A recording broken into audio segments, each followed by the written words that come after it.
జ్ఞానాన్ని గురించి, తెలివిని గురించి ఎక్కువగా మాట్లాడవలసి వస్తే సామెతల గ్రంథంలోని మనం చూస్తాం. ఒకంత మనం చూడగలిగితే సామెతల గ్రంథం 1వ అధ్యాయంలో ఒక మాట ఈ యొక్క వాక్యానికి అర్థమవడానికి మీకు తెలియచేయాలని నేను ఆశపడుతున్నాను.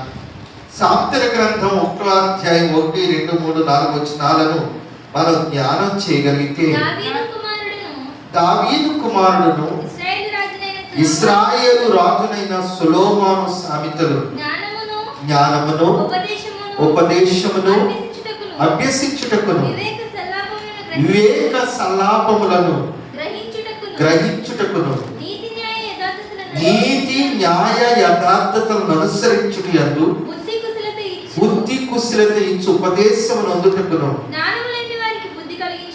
జ్ఞానం లేని వారికి ఏముండదంటే బుద్ధి అనేది రావాలంటే జ్ఞానం కావాలి. జ్ఞానం లేని వారికి బుద్ధి కలిగించడానికి యవ్వనులు ఈరోజు నా ప్రజలు జ్ఞానములన్నీ నశిస్తున్నారు. జ్ఞానము యవనస్తులకు జ్ఞానం కావాలి.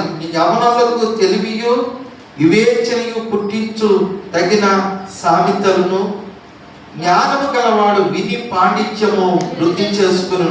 వివేకము గలవాడు ఆలకించి నీతి స్తోత్రములను సంపాదించుకొను. Praise the lord. 7వ వచనంలో అంటాడు, యెహోవా యందు భయభక్తులు కలిగి ఉండుట తెలివికి మూలం. Praise the Lord. అదే విధంగా యాకోబు పత్రిక 1:5 అంటాడు, మీలో ఎవరికైనా జ్ఞానము కొద్దిగా ఉంటే నన్ను అడగవాడు.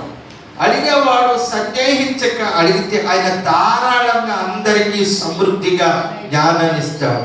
ఏదో జ్ఞానమే కాదు, తెలివే కాదు, అవసరత తీర్చబడాలన్నా, ఆహారం కావాలన్నా, స్వస్థత కావాలన్నా,